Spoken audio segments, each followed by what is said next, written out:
Hi, this is Edwin, and I want to introduce myself to you. A lot of you folks have heard of me. A lot of you folks might have seen me, but I'm the guy who did the singing at Tony Robbins every morning for about 12 years at Life Mastery. Anybody who experienced that with me knows what a tremendous energetic transformation that whole process was every morning. And by the end of the week, we had a choir of incredible sound and energy with 2,000 to even 3,000 people in the room. So it was a wonderful time, but very few people really know about what I do on a deeper level and how this whole thing kind of works. And I want to introduce that to you, obviously, because I'd like you to come and take advantage of the fact that I'm still teaching this stuff and it's really good and getting incredible results with people across the board, not just with their voice and finding your real voice, but also with their life. Very much so with their life, in fact.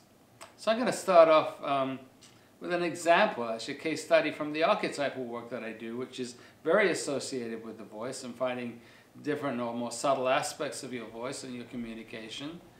There are 4 archetypes, as you know, that the archetypes that Tony talks about and that I taught him when I was in Fiji. I learned in 94, I learned about these archetypes, and they came from a book called King, Warrior, Lover, Magician by Robert Moore and Douglas Gillette, a brilliant book. And they felt they cracked the human psyche, and I would have to say I agree with them.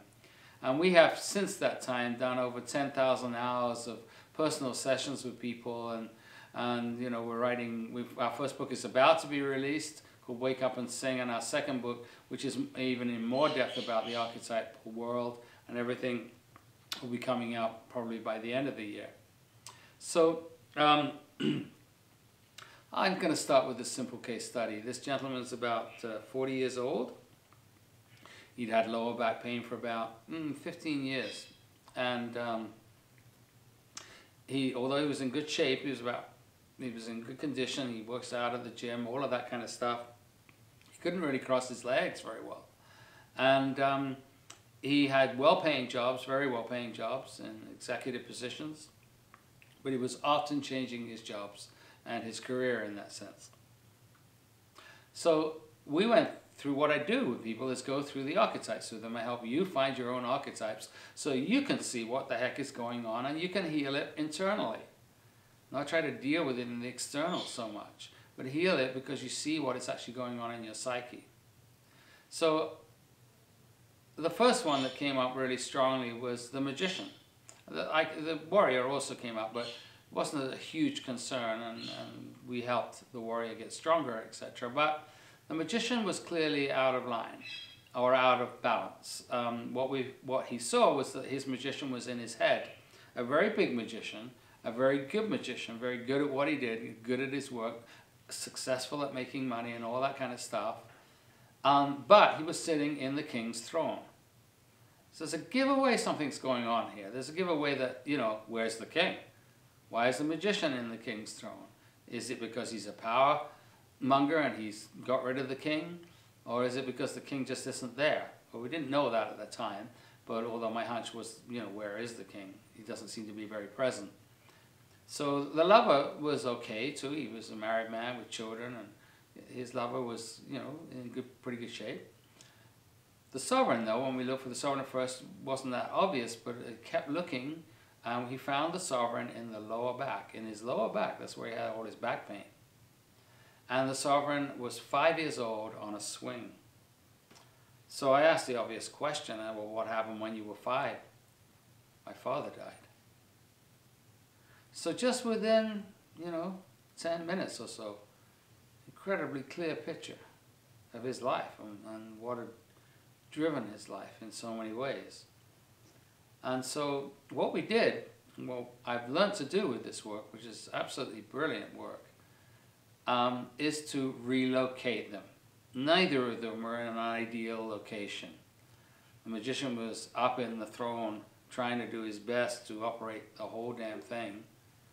And although he was good at it, no magician really likes to have to be the king. It's not their job.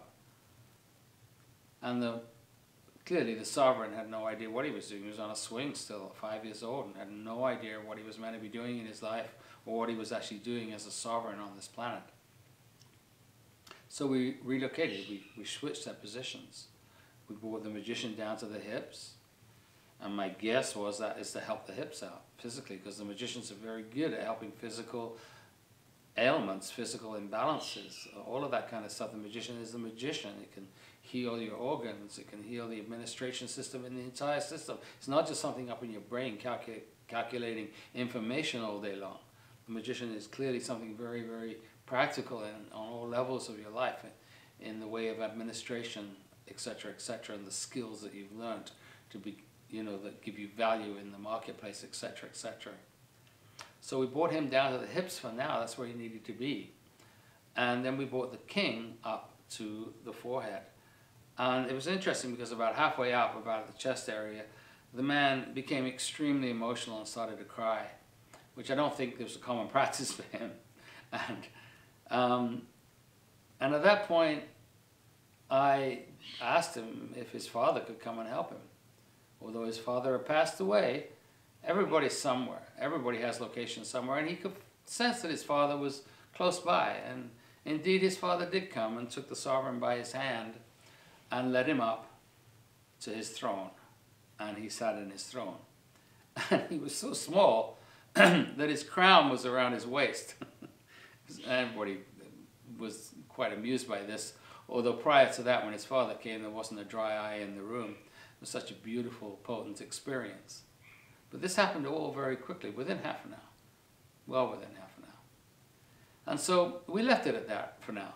That was good enough, and we made the big change in the physiology. And the next day, the next morning, because it was in a seminar that I did this particular process, the next morning he came in, and I didn't hardly recognize him. He looked so good. He looked clearer, he looked fresher, he just looked different. And I asked him, what's happening? What's up? He said, my king grew up last night. He's my age now. And he said, my back pain is completely gone, and I can cross my legs. He couldn't believe he could cross his legs. He said, I can't believe this. This is really amazing. And indeed it is. To do that in such a short period of time, this work is phenomenal in terms of personal change and things that you think you dealt with that are still maybe in your body, they're still in your body, still in the conditioning of your psyche. You've overridden them somehow, and you've managed to have levels of success, but this really does change it. This really does change the pattern on the deepest level, and start to have these different parts of you functioning in a much more holistic and collaborative way, so your life is more full and complete in what you came here to do. So there's my case study, or so to speak, and I have thousands of these case studies now, and they're just brilliant, this work. And I want you to know about this work, because if you haven't experienced it, and trust me, there's no other work like this. It's just such a phenomenal experience for your own personal growth and well-being.